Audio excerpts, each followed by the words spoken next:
Компанијата за TikTok, ByteDance, активно работи на развој на нов уред за мешана реалност, кој би можел да стане директен конкурент на производите на Meta, Apple и други технолошки гиганти. Новите паметни очила се развиваат преку нивниот стартап Pico, кој веќе има искуство со VR уредот Pico 4. Очекувањата се уредот да биде компактен и дизајниран како обични очила, со фокус на удобност и секојдневна употреба.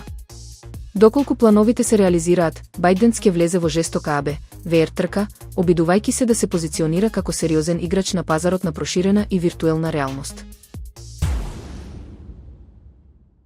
Yildirim 100 е нов револуционерен ласерски систем од Турција кој ги заслепува инфрацрвените сензори на ракети, правејќи ги безопасни, без експлозии или уништување.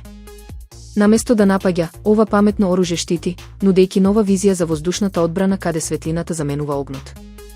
Системот успешно е тестиран на 4 јули 2025 година и може истовремено да неутрализира повеќе закани. Развиен од Aselsan, Yildirim 100 представува нова генерација автоматизирана заштита, а веќе се подготвува и понапредниот модел Yildirim 300, наменет за вградување во борбени авиони. Турција со ова чекори кон врвот на глобалната технолошка одбрамбена сцена.